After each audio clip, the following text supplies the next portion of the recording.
Alors non, pas de DVD prévu pour l'instant. Par contre, un site, oui, ça c'est dans les tuyaux. Je pourrais pas vous dire exactement quand est-ce qu'il va sortir, mais on travaille dessus là.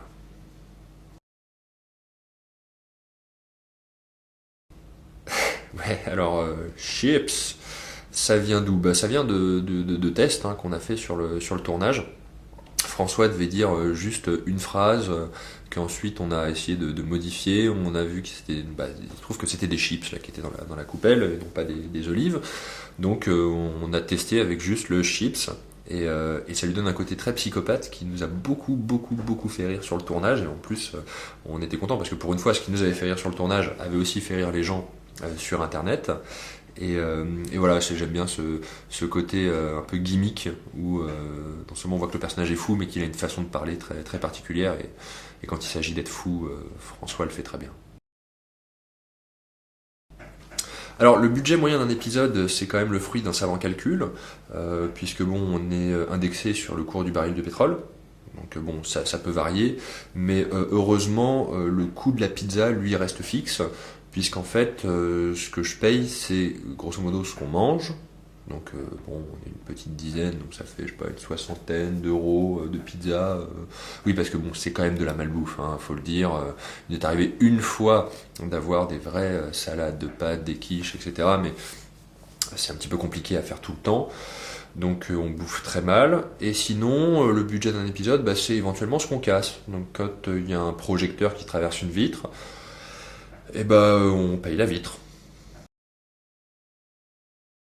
Le futur de la série, c'est déjà de terminer la saison 1 à l'épisode 14 euh, pour faire un truc qui nous plaise à tous ceux qui y ont participé.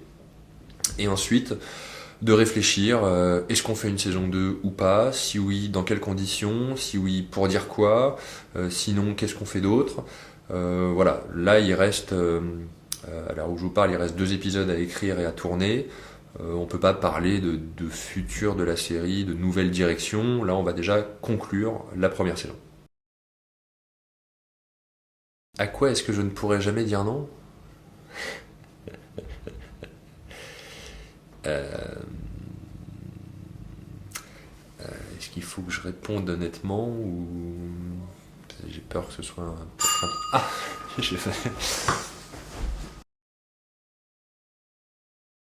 Bon alors j'ai bien compris qu'il était question de traiter de l'actualité, donc c'est pour ça que moi je vous conseillerais en termes de jeux vidéo le très bon Earthworm Jim ou éventuellement les Mortal Kombat, mais les tout premiers, ou à défaut quelque chose de plus actuel, hein, ce genre de compilation qui vous permet de jouer sur la PS3 tous vos jeux Mega Drive, comme par exemple Sonic ou Street of Rage.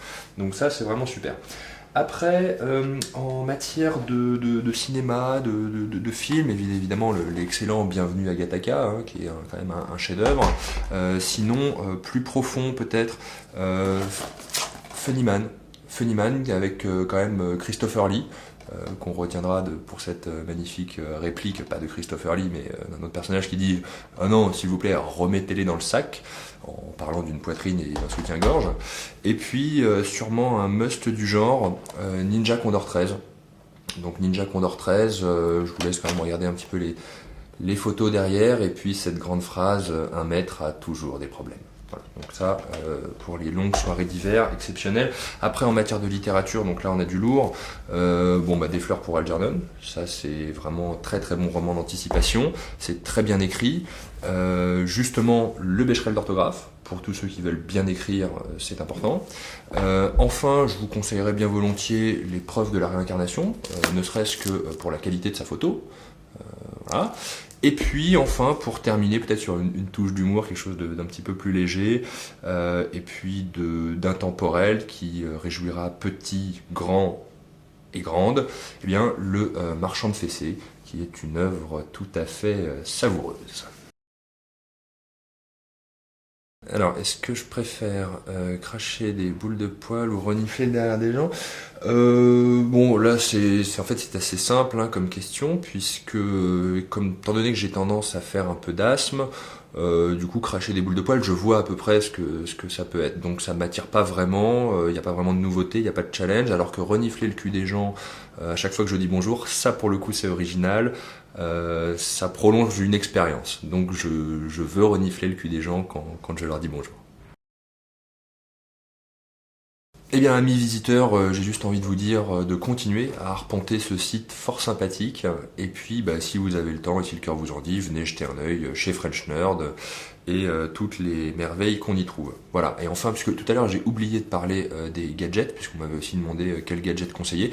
Eh bien, alors bon, là il se trouve que à l'heure où je vous parle, c'est la fin de l'année, donc c'est l'occasion de faire des cadeaux, etc. Mais quand vous allez regarder cette vidéo, peut-être que ce sera pas du tout la période. C'est pourquoi j'ai choisi un objet complètement atemporel et qui fait toujours plaisir, à savoir un bilboquet. Le bilboquet, gros retour en force du bilboquet en ce moment, parce que c'est ludique, c'est en bois, c'est sympathique, ça fonctionne, ça fonctionne très bien.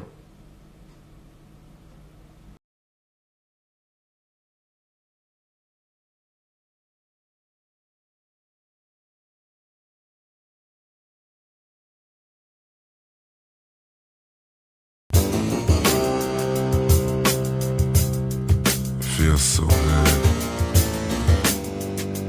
You're lying here next to me.